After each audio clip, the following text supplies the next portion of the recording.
Ladies and gentlemen, thank you so much for tuning in to this special Independence Day episode of The Other Side of Success. My name is Tyler Rutledge, and I am your host. Today, we have a man who defines the word resilience. Michael Stafford is a decorated United States Army veteran who lost his left leg to an IED blast while serving in Iraq. But his story did not end on the battlefield.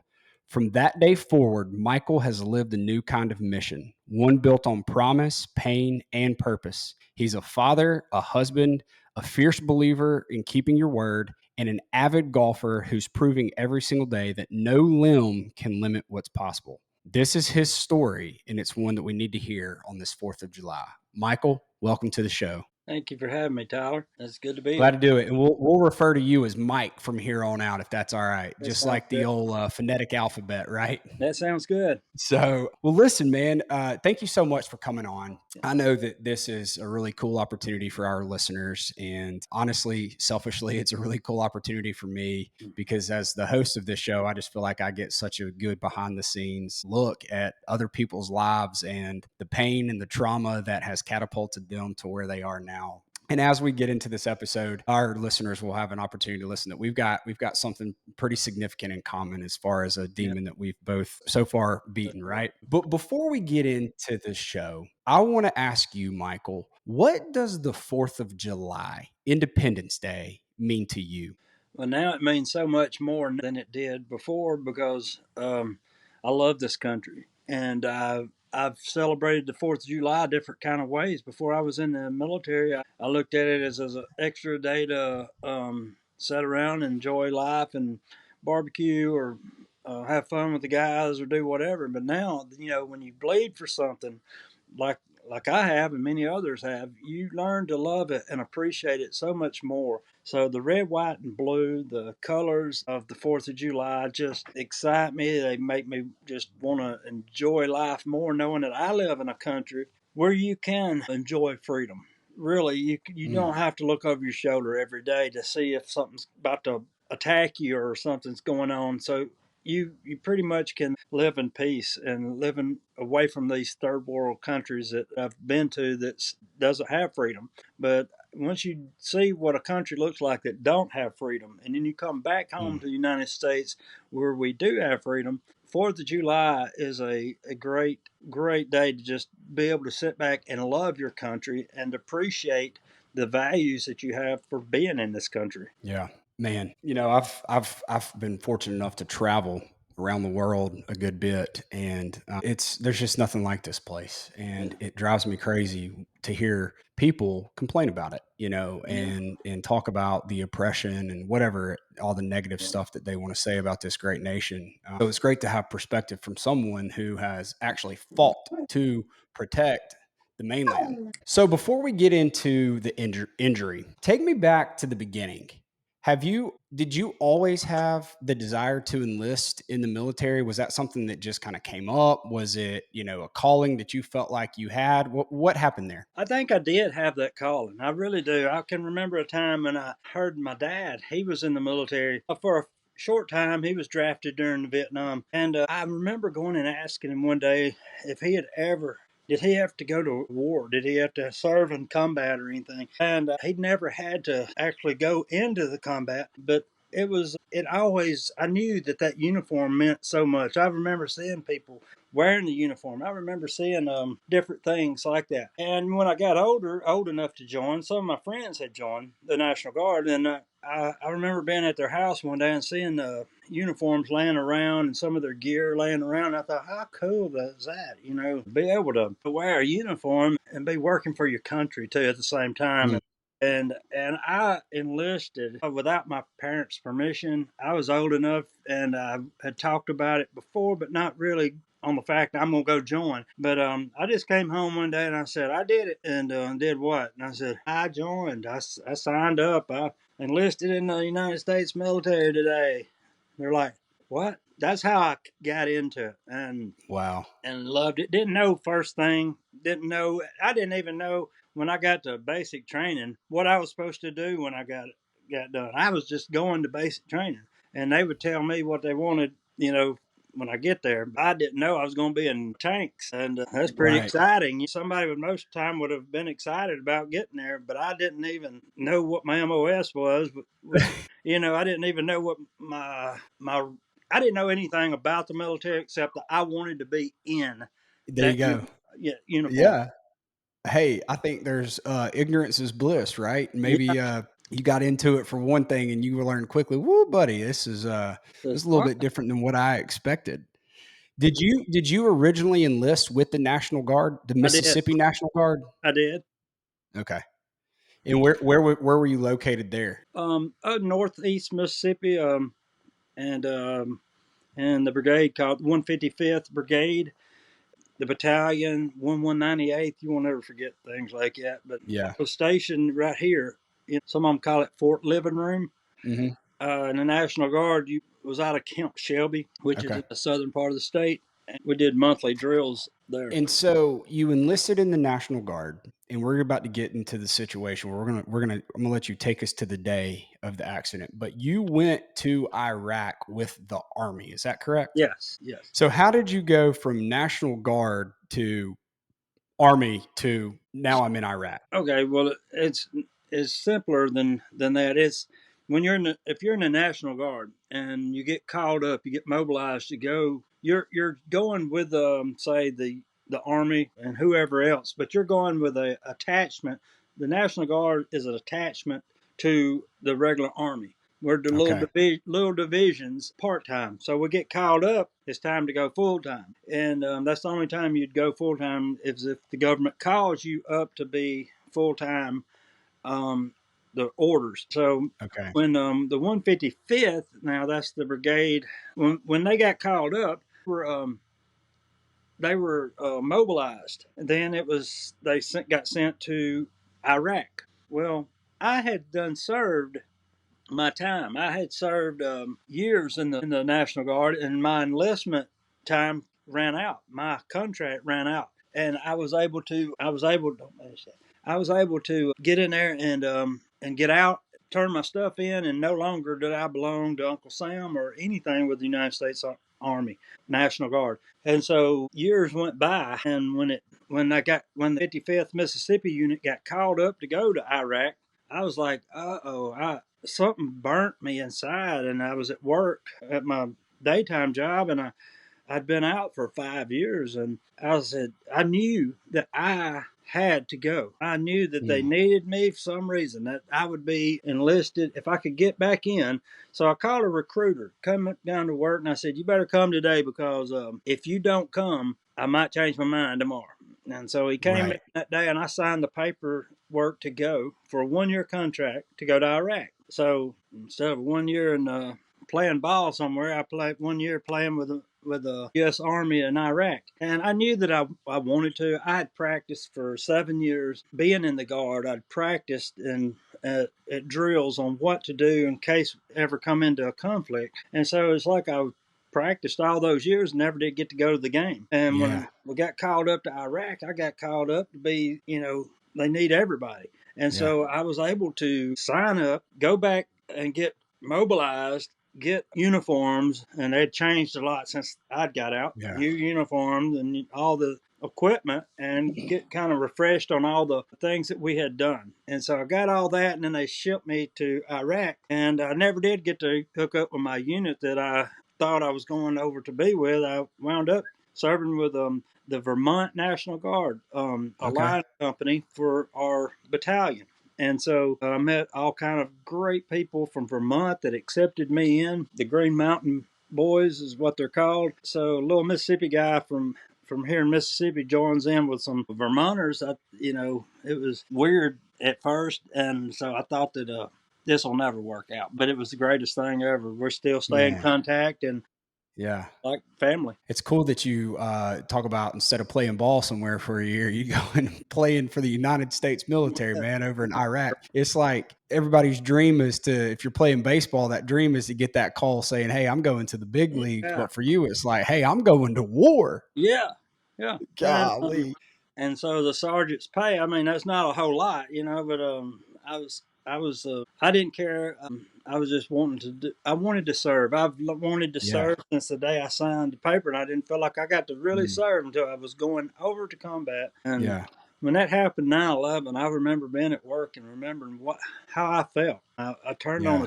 the TV. I walked by in the break room. I heard something going on, and it didn't take me long after the second plane crash that we were being hit by terrorists, Yeah. and it just hurt me to see those people and that got affected from the plane crash in Pennsylvania, to the Pentagon, to the World Trade Centers, Right. and it just I wanted to help those people like you would want to help your brother if he got beat up by the bad guy. You want to go help, step in. That's how I felt Mm. to this day. You know.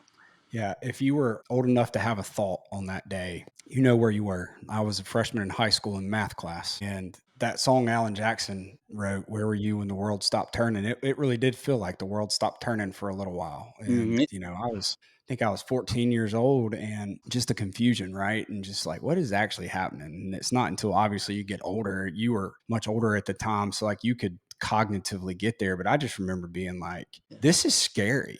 Yeah. Like this is interesting. And then obviously leading up to when you went to Iraq, the world really has shifted quite a bit. So Oh, take me back to the day of the explosion. You get the call, you get promoted to the big leagues, you're in, you're driving a Humvee. What was the mission? What were you doing? What happened? Take us there. okay, and that's also been almost 20 years to the day. August the Wow. 8th, 2005 was the day that we were out on a routine going to help our 3rd platoon, which who had got blown up on the mission they were on that night. And so when they got blown up, somebody had to go get them. And it was the 1st and 3rd platoon that was in our this part of Iraq. Our 2nd platoon was over in another place, and so 1st help the 3rd and 3rd help the 1st if anything ever happened like that. So when they got blown up and we found out that they'd got injured, we took off immediately to go back them up and get any kind of military equipment that was injured in the explosion that they had went through. So when we get out there, August the 8th, 2005, a place called Root Patty. And if anybody's out there listening that knows where Root Patty Mm. is and outside of South Baghdad, we were there. And so went out, and when we hooked up to the vehicle to get them taken back in, we had dodged a big hole in the road going out there where an IED had exploded. And so when we turned around coming back, we had nowhere else to go but back the way we came because it was blown up pretty good around the area. So we had to go back out the way we came in, which sometimes that's a no-no. And so we saw that hole, and I remember telling some of the other people, everybody jumped in trucks and just went to help. It wasn't your position or where you was at. Is like jump in, we're going. And I drove some, and sometimes I was gunner up in the top, but most of the time I was driving. So I went and jumped in the driver's seat. When we headed out, I was in the front vehicle, the first ones to go out. We turned around. I remember telling some of the other drivers that was driving to watch out because at nighttime in Iraq, you're driving on a dirt road with night visions on, no headlights. It's dangerous. And I remember Mm. that hole that was in the road, and I kept going telling people saying, "Watch out when we get up there. Watch our vehicle. We're going to go around it. And I know that y'all are going to be caught up in the dust, and you drive off in a hole like that, it kill you." And so Yeah. as soon as I saw the hole up in the road, and I started verging over to get in the other lane to go around it with night visions on. We ran over a pressure plate IED, one that's set Mm. up to when the pressure is applied to it, it explodes. And so that hit me, and then a couple IEDs that were set up on the side of the road hit, and they hit right in the driver's side window, but they didn't penetrate all the way through. It would have been a mess. And so it kind of come through the door hinge, and bam, it hit. My vehicle was blown to pieces, and I Mm. just rode it out until we come to a stop. And then to find out we were being ambushed, and by people who saw us coming back out of there, they were setting up all kind of bombs and things to blow us all up. And so I came back out, and when I did, I grabbed my leg. I felt like I had something just stung. It was a little stinger, and 2 seconds later, it felt like I'd been shot by maybe a small caliber rifle, maybe a few minutes later, it felt like I had been shot by something bigger than that. And Right. then it felt like maybe a cannon shot me. It was devastating, and we were a little bit on fire. The smoke's coming through the dash, through the vents, and I noticed my leg was broke. I thought it was broke, and it was laying in a weird position, which we had a pretty big wreck after that explosion, and so I'm riding it out, and I'm in a lot of pain, and I noticed my leg is like way over here, and I Yeah. stuck my hand. And then remember, when you're in one of those vehicles, combat armored vehicles, you got guards on you, you got helmets, and you got different things in place, safety shields and things like that that's around you. And so I'm trying to reach my leg to rub it. And so when I reached down there and I kind of felt blood, and I kind of could Hmm. tell blood was gushing, I realized what had happened. Hmm. And so I started trying to just hold my leg and squeeze it, and try to maintain that pain I was in. And then I was able to reach right in the pocket right here on my vest, and pull out my tourniquet. Okay. And nobody told us where to put that tourniquet. They just said, you better know where it's at if you need it. And I guess I stuck it in here just to get it out of the way of one of my pockets. I reached right there and grabbed it, and I started, and I put it around the over my knee. I still had my knee, but I didn't know what was down there. I couldn't even see it, so I started trying to put it around my thigh, and just to get the blood to quit. I knew that I was about to lose some blood. I wasn't going to make it. I'm Hmm. wanting to make it and come back home, so I started putting this tourniquet on, and about this time, one of my brothers in arms behind me back here got out during this ordeal while we're live firing. He's trying to get me out of the truck, and I'm confused. I've just got blown up.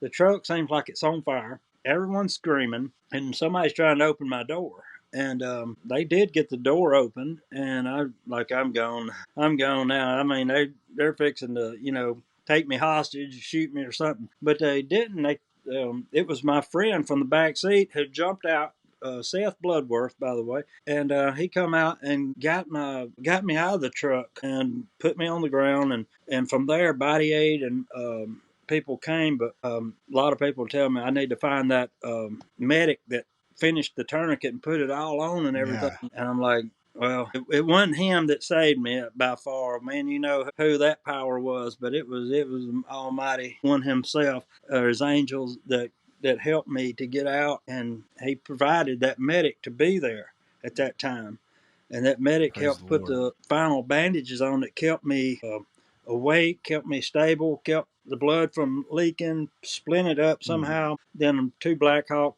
helicopters came in to rescue me, get me out of there, and get me to the nearest hospital that they could find. So it's crazy hearing you explain this because it appears you remember it very, very well. And the way you just explained it to me is like I feel like all this happened in like 5 minutes. I mean, how long was it before before those Blackhawks were able to come and get you and get you evac? It seemed like forever. I can't imagine. But it was short time. They had to send some Apaches in there first to kind of make sure, because we was in a hostile area. There was a lot of fighting and going on in that area, and so they come in and swept the area a little bit, and then the Blackhawks came in. And glad you asked, because that's one thing that helped me motivate me more than anything is some of my supervisors, and my David Brousseau and Longway and Underwood and Diat and a bunch of the others.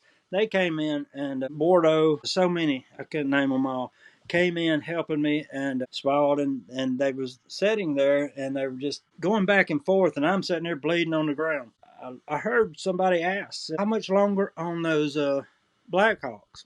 And someone walked by and said, I heard them say 10 mics, which would mean 10 minutes. And I said, I remember being on the ground, laying there like a animal just got ran over. I remember going. Somebody said we don't have 10 minutes, and that's when I kicked it in overdrive, and I was, yes, we do got 10 minutes. I probably said some other words too, but I said, oh yeah, we got 10 minutes. we've got all day. Yeah. I'm going home. I'm not Yeah. dying right here on the road. And God was sure enough with me the whole way. I mean, I know I felt so calm. I felt so much peace. I felt like I was talking to him. It's like he was talking to me. It was like I could feel the presence of the Lord being with me that night on the road in Baghdad. That, if you want to go on home, close your eyes. If you're Mhm. ready to come home, just close your eyes and just let it go. Let it go. I felt that. And it Wow. wasn't like I heard a voice. It's just that I felt, like if you want to go home, keep fighting. Keep fighting. Wow. Kick it in gear. Kick it in Wow. gear. Wow. So I Wow. hollered. I said, yeah, we do. 10 minutes.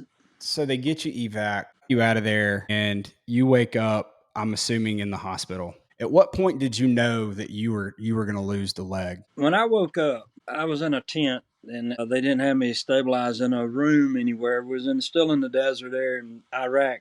I woke up that night and it was tense, the wind flapping the tents, and I looked around. There's other things going on here in the room with me. I see a cross up above me, and I thought for a second that I'm in the morgue.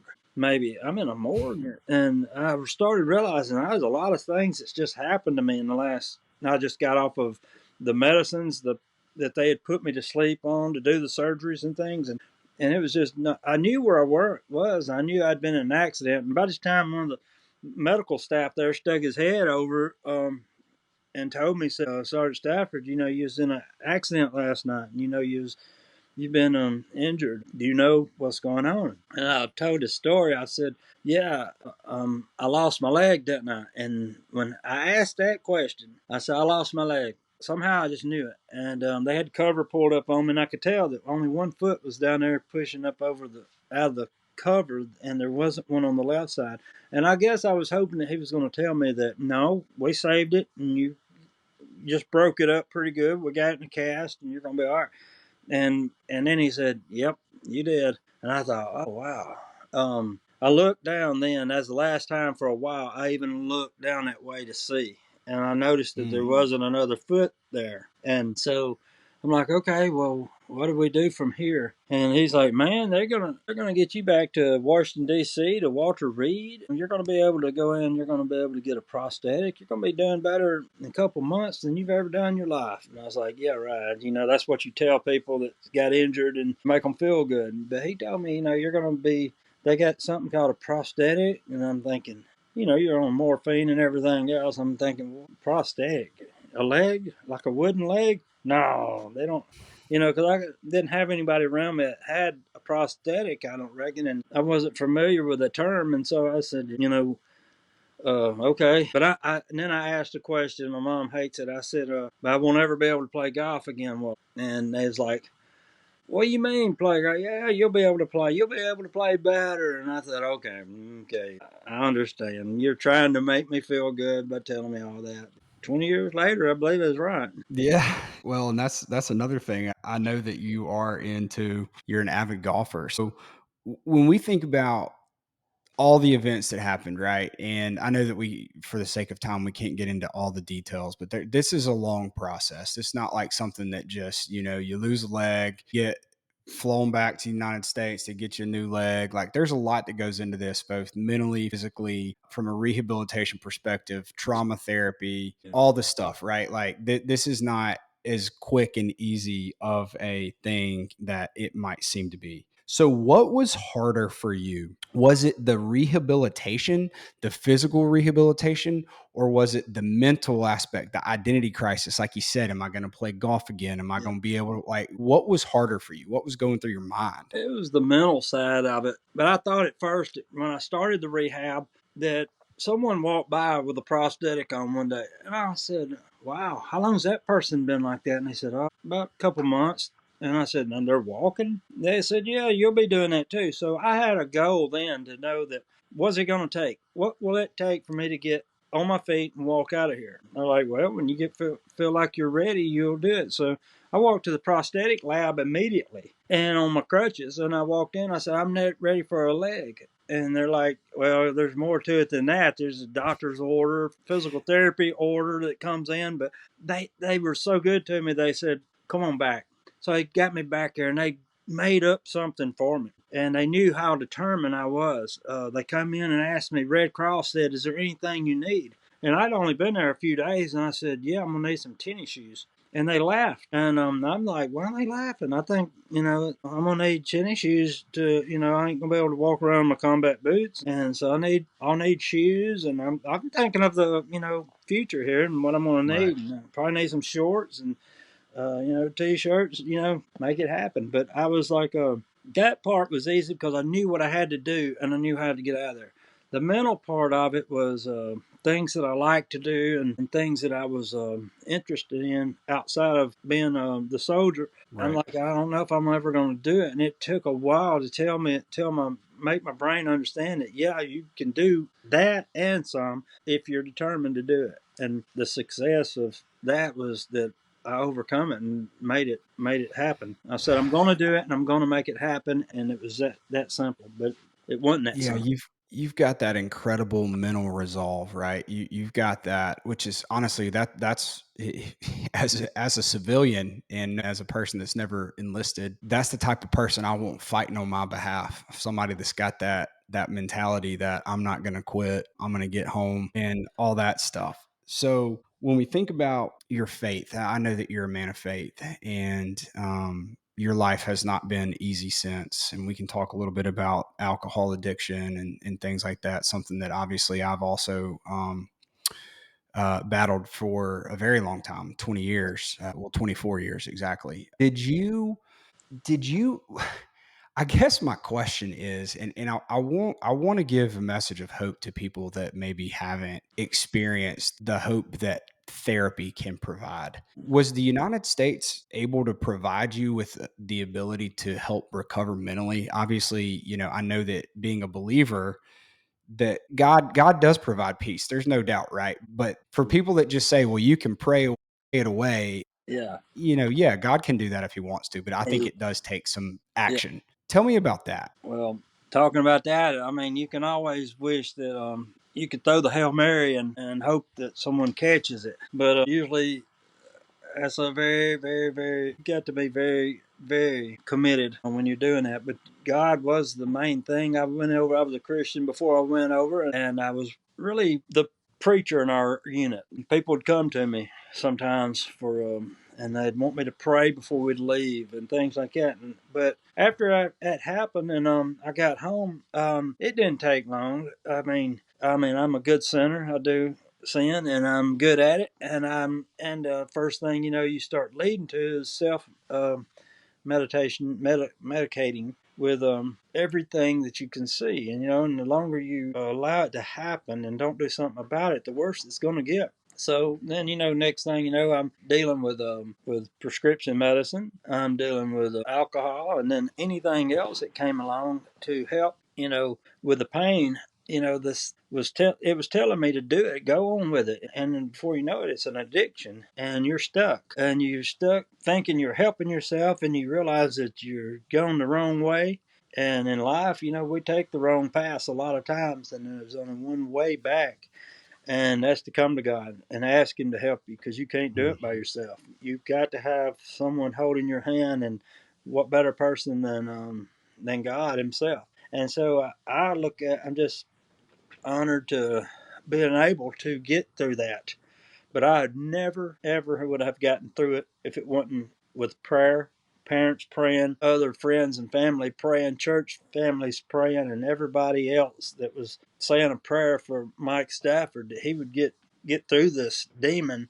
And luckily, I was blessed enough that did happen, and I was ready Mm. to commit when that day came. Wow. Well, so I know that golf is a part of your healing journey. I had a chance to do some background on you and see that you've played in some tournaments and you had an opportunity to hang out with George W. Bush and you've done some pretty cool stuff with golf. So, how did golf become a part of your journey? Was that something that you were super passionate about before? No, it was boring. My brother wanted me to play, and Darren used to come and get me, and he would tell me to gave me a set of clubs and come on. And so I hated it. It was the boringest 3 or 4 hours of my life, but I knew it was something that everyone else was enjoying, and so I started playing, getting involved in it. At Walter Reed, I noticed that the hospital where I was doing my rehab at, they were doing a lot of golf therapy there, and so there was tons of people 20 years ago coming around with golf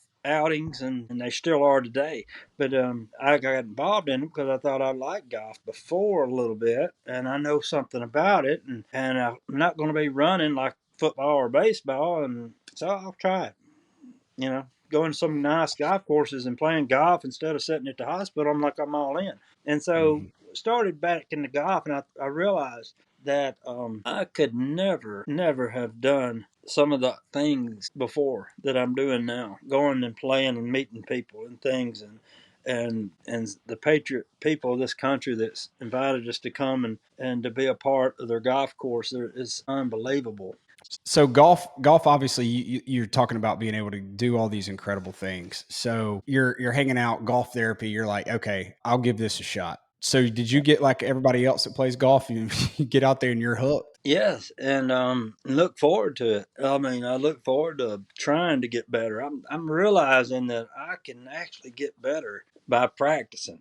When you do some other sports, you still need to practice. But in golf, I mean, you if you want to get better, you've got to put a lot into it. And I don't know anyone that's just can go out every 3 years and play the same thing. So if you want to be better, you've got to put a lot into it to be that person that's playing. I don't see anyone just not wanting to improve if they golf. I mean, you want to be the one that's carrying the team, and you want to be the one making the birdies and writing down the good scores and the first one to get picked. But how much you put into it is what you're going to get out of it, of course. And so I've learned that. How much has golf helped you from a mental health perspective? Well, when I first got out, it was a golf course that I volunteered at, and I did a lot of volunteering. It was a lot of as an outlet.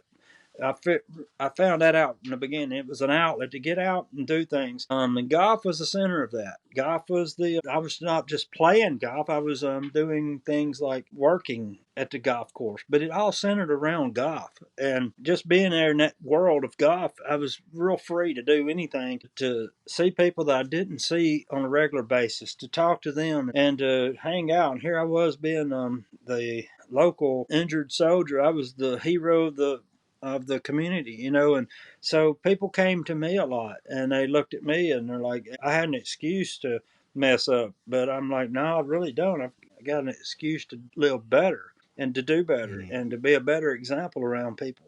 And so golf was the greatest outlet to get out and to just be able to express myself and to be free and so golf is a major part of my recovery. And Wow.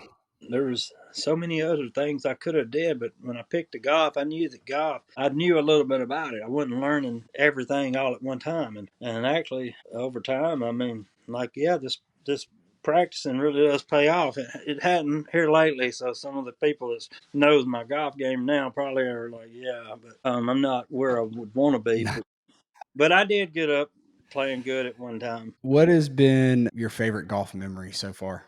The memories is when you playing with someone and you have fun playing with them, and at the end of the day, you can tell them that was a good round of golf, and you never discuss what score you shot or what bad shots you had. You remember the good parts about it, who you played with, and the things that y'all talked about and laughed about. I mean, it's nothing wrong with laughing and having a good time. There's a time for being serious, but on the golf course, you can have fun. And I've noticed in golf that the people playing today, they tee off on the first hole and they don't say another word to them until they get done playing. And golf is a sport where you can make memories, you can make businesses, you can make financial Mm. deals, you can make all kind of things. I mean, a place to free your mind. And I went from that competitive state to a I want to have fun state. And so I was able to use golf, and that again is just the best therapy to help with your to go out and feel free. But if you go out and to be frustrated, it's not. But if you want to Yeah. relax and go and have fun, is nothing like it. No, it's true, man. I love playing golf, and I think it's just a sport that it challenges you physically, it challenges you mentally, and it's like you said, it's one of the few sports that you can compete, but you can also enjoy And that's right. conversation and fellowship. I wish Um, they gave more mulligans away, but they I don't get enough agree. mulligans. I agree. My handicap is not where it needs to be, and Mine either. I look forward to playing with you a few rounds. That way I can get some advantages. The handicap's supposed to go downward, not up, right? Mine's going up, so I don't Better know to go what's happening, but we'll go from there. down. Tell me about this, Mike. What do civilians get wrong about veterans, patriotism, and trauma that comes along with being an active duty combat soldier? Well, a lot of them get wrong because they don't understand. And I believe sometimes some of your older veterans, they're just real quiet. They don't say much because they don't expect you to understand a lot of things that are going on. And sometimes it just seems like, why don't we just go over there and just wipe them all out and be done with it, come back home and, going about our business. And it's not that simple. And so there's rules and regulations that go along with it. And patience, you got to have a lot of patience because a lot of people just are not in that. They didn't grow up the way in military families. They didn't understand it.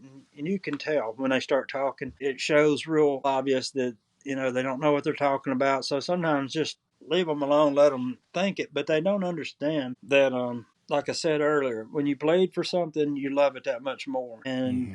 that's my motto, kind of speaking, is that if you know what you're talking about, you're not going to be talking bad about this country. And if you want Hmm. to leave it and go somewhere else, let me know and I'll help try to get you a one way ticket. But don't talk about it and then still live here. If you're going to live here, we're all on the same team at the end of the day. That's Let's right. enjoy it. Come on.